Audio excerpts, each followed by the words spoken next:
Yo, what is up, guys? This is Troy D from the Troy D 24/7 Mall channel, your source for on point and no hype reviews. We are back yet again, everybody. We're back with another fragrance review right here, guys, on my final day off. And today, I will be talking about finally this fragrance that has really caused a ruckus in the fragrance community. I know you guys have a lot of questions and you want to know what this fragrance ultimately smells like. So today I'll be giving you guys my no hype breakdown on this currently unreleased but upcoming Creed scent. Now, before I continue, please do not forget to like and subscribe, guys. Okay, liking, subscribing, and watching the ads is a great big deal to this channel, guys. We are gonna get a ton of perfume samples coming in from really prominent perfumes and a lot that are unreleased right now. So please continue all your support, guys, and please continue watching all my videos. I got a lot coming up. I can't wait. Let's go. And the fragrance that I will be talking about today is none other than Creed Aventus Absolu Triple Aged. Yes, Creed Aventus Absolu Triple Aged. All right, finally, this is my full no hype breakdown after wearing this for quite a while, guys. All right, and again, I do want to thank my buddy Joey from Scent Rush for sending me this sample as soon as possible, guys. Scent Rush, they're definitely one of the best decanters in the game, always ahead with these unreleased surprise fragrances, guys. So if you want to test this fragrance, Absolu Aventus Triple Aged, right here, right now, go on Scent Rush. The link is below. Thank you very much, Joey. So let's talk about this fragrance right here, Aventus Absolu Triple Aged, all right? And I'm going to talk about my thoughts about the overall release or existence of this fragrance right here. Now, this fragrance is going to be a macerated version of the already limited Aventus Absolu, all right? Now, that release was pretty interesting because people were saying, or the stores were saying, that it would be impossible to get that. I mean, if you guys remember, you'd have to sign a list in Neiman Marcus to get it. And then it turned out not to be as limited as it was, and it was widely available for a certain time. And this, from what I heard, is the final batch of Aventus Absolu. Funny that these batches ended up in the gray market. All right, I find that absolutely hilarious. Now, this fragrance, obviously, the selling point is the triple aged. All right, the fact that it is a macerated bottle, an aged bottle, or an aged formula of the Creed Aventus Absolu formula. And when I think about maceration, I think about Dua, guys. All right, and when I used to review Duas, and until now, I think they're still mass producing these clones, I would get certain clones that either smelled too harsh or abrasive, and some of them would not smell like the original, and some didn't even really perform. And, you know, I remember the defense mechanism of all the Dua cult members would always be, you know what? Let it macerate. All right, it's Dua. I heard it in Dua first. All right, let it macerate 1 to 2 months or something like that, or weeks or months, and trust me, after that it's gonna smell amazing. All right, and I never got to test this theory, guys, but one thing I've always said whenever I tested these things was that, you know, if that's the case, if you knew that it would macerate after 2 months or 3 months, it would smell better, why not just hold it off? Why not just hold it off for 3 months, let it macerate and smell amazing, and then sell it out in the public? Well, guess what? This is where we're at. All right. I mean, I've been saying this all along. I was like, why would you sell it first and let it macerate? This is it right here. This is one that has been sitting in there, aging in there, and they're selling it right now, guys. Now, what are the benefits of maceration, apparently? So I talked to some perfume collectors, perfume experts, and they said that basically it's down to 3 things, okay? Number 1, the blend, all right? The notes blend in better, and that makes sense because I remember when I was testing these really new Duas off the bat, they smelled like they didn't really blend together, the notes. Number 2 is performance. Apparently, maceration makes a perfume perform better. We'll test that as well. And number 3, that maceration takes out some volatile elements of the perfume, making it much smoother, which we will test as well. Anyways, here we go. Let's find out. Let's go spray this thing right now.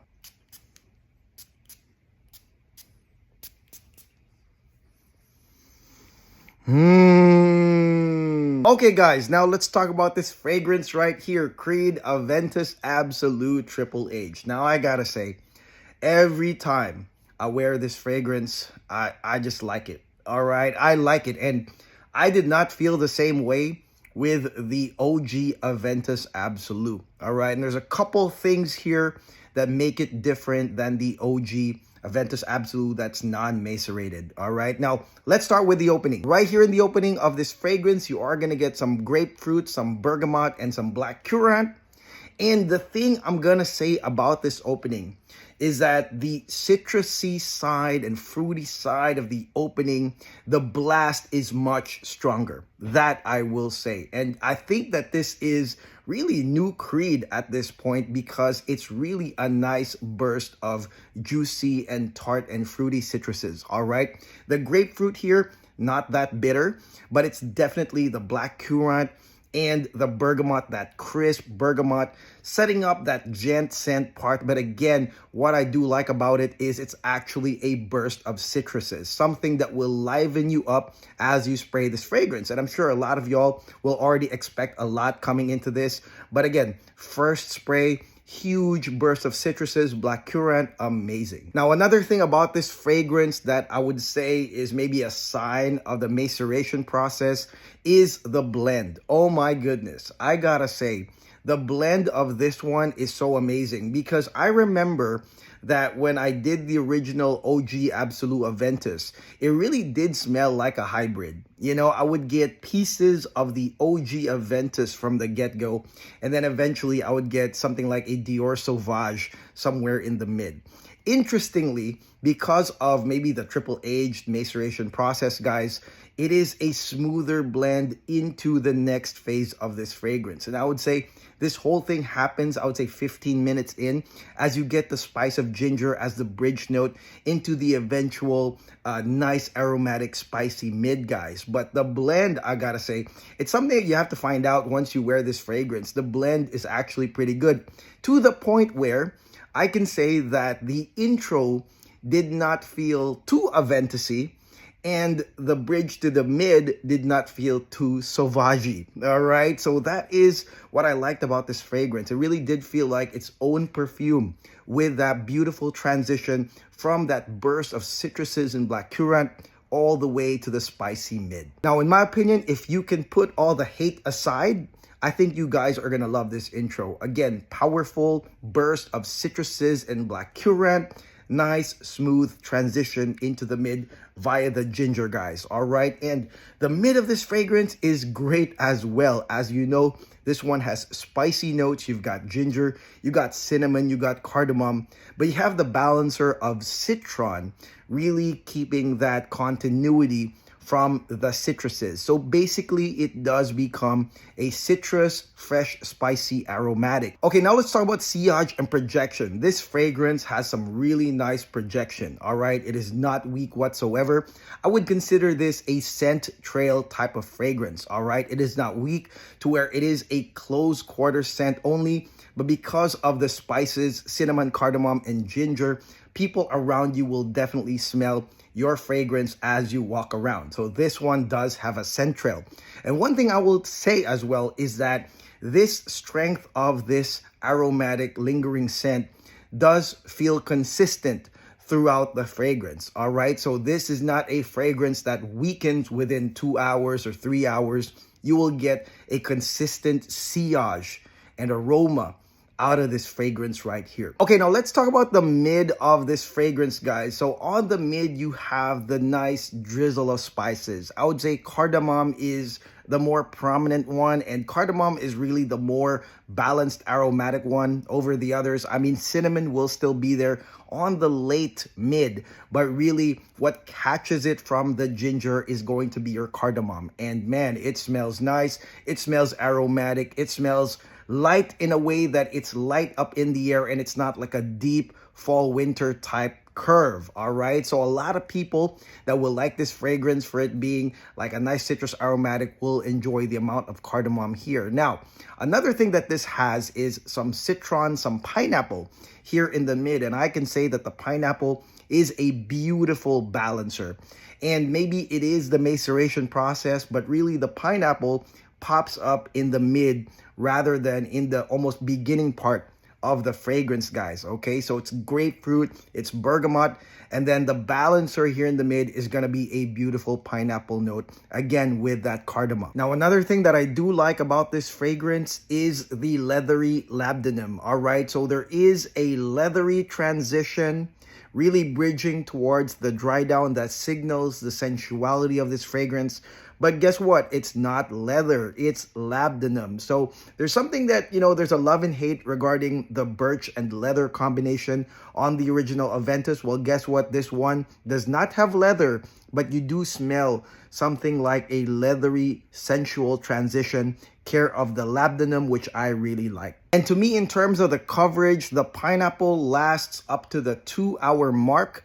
And then you get the spicy aromatic notes kind of take over past that. You've got some pink pepper. You've got some sharp patchouli here as well, guys. But it's going to be cardamom, pink pepper, and cinnamon, really creating this nice aromatic here in the mid. Now, the coverage of the spices is quite long, all right? It goes until the 6 to 7 hour mark of this fragrance. But I think the big deal is going to be that beautiful intro, that burst of citruses, that smooth bridge into this aromatic mid, and the fact that this mid, the coverage lasts quite a while. So this is going to be a hit for those that like citrus aromatic gent scent fragrances, because ultimately it's very smooth, and again, that might be because of that maceration process. And finally, on the dry down, guys, at the 7-hour mark past that patchouli and pink pepper, you are going to get some body, all right, some gent scent finality into this fragrance as you get some Haitian vetiver. You get the oak moss, guys, classic like musk, ambergris, oak moss, Haitian vetiver here at the end of this fragrance, all right? And I like it because there's a lot more body. It signals the dry down part of this fragrance. It's woody, it's vetiver. There's still some spices in my opinion, guys, but it gets musky as well, guys, all right? So it's a nice gent scent ending to this fragrance. But again, I feel the reason why people are going to like this is that first to mid part. Dry down is amazing as well. Can't say nothing about that. And again, that coverage of the consistency of the sillage is going to be there all the way until the end. Now, in terms of strength and performance, this fragrance was at its strongest up to 9 hours, but to me, it lasted up to 12. And I feel like it could go further if I had like maybe more sprays or like a bigger bottle. I feel like this one performs almost equal to the OG Aventus Absolu. But in terms of the consistency of the smell, of the strength, I feel like this was better than the OG. Ultimately, guys, cash grab or not, I feel that if you actually get to smell the juice, you guys are gonna like it. All right, I think that there's gonna be positive reviews that's gonna eventually counter all this preconditioned hate by Fragcom, because they hate the fact that it's limited, and they hate the fact that it's expensive, and they hate the fact that they macerated a bottle. I don't care about that, all right? I mean, that's what they did. That's their choice. But the juice itself is lovely, I gotta say, all right? In terms of exactly why you macerate a fragrance, the blend is way better. It felt less Aventus-y, less Sauvage to me. It felt like its own fragrance, to be honest. And performance strength was there consistently throughout the fragrance, 12-hour performance. And if we talk about less volatility, yeah, it did feel like it was a better blended fragrance altogether. Now, again, the love and hate part of this is obviously the fact that it is going to be a collectible bottle, that it will tug at the heartstrings of Creed and Creed Aventus collectors. It's going to be hard to resist, especially if you're going to constantly hear that the juice is pretty good. Is this worth a full bottle? Now, again, the funny part to me is that this fragrance is held by the gray market right now. All right, Creed doesn't even have it. I mean, the gray market has it in tons of bottles. These are all legit with the boxes and everything. And per my research, it's 300 something for a bottle of this triple aged. And I think that that's not highway robbery. I think that eventually Creed might sell this at something more expensive than that. So if you can get it at 330 or 300 for this bottle, I think you should absolutely do it if you are a fan of the original Aventus Absolu, or even Creed Aventus, or even the OG Creed. I know that this is kind of like the new Creed, but this one I believe is a great release for the OG fans who have always loved Creed as a gent scent fragrance provider of great perfumes. I think that you're going to get it right here with Triple Aged. Now, usage-wise, this is a gentlemanly scent that could be for casual occasions all the way up to semi-formal to formal. And this can be worn. This is really cool. This can be worn at cool days and nights. I would say spring, cooler nights in summer, or AC environments, guys. I feel like this is a very, very versatile wearable perfume, guys, because even the spices are balanced with citron. And again, you have more cardamom than cinnamon and just a little drizzle of pink pepper right here in this fragrance. It makes it kind of like a fresh, spicy with a little bit of that fruitiness, that pineapple and the citruses. And the dry down is unbeatable as well. Beautiful vetiver, musk, oak moss dry down, classic Aventus Absolu. So none of them are really dark notes. And so this is very wearable pretty much anywhere, anytime. And that is it. That is my no hype review on Creed Aventus Absolu Triple Aged. All right. I like the juice itself. All right. Get all that hate out the window. And if we just look at the juice, if we smell the juice, guys, it's pretty damn good, guys. And I'm actually considering getting a full bottle at 330 or whatever that is on the gray market while I can. It's a nice scent. All right, guys. And again, thank you to Joey from Scent Rush for sending this over. If you would like a decant, a small decant, or a sizable decant, he's the guy to contact right there. Joey from Scent Rush. Click the link below. And, you know, I'm sure there's a link to the Absolu Aventus Triple Aged batch. But ultimately, like I said, great fragrance. If you want to try it cost effectively, hit up Scent Rush. And let me know in the comments below what y'all think of this fragrance. I'm sure I'm not the only one that got to test this ahead of time. So if you have tested it or you have worn it, if you like the juice, I'd like to know why. Comment below on this video. And again, please do not forget to like and subscribe. I'll see you guys on the next video. God bless. Take care. Peace.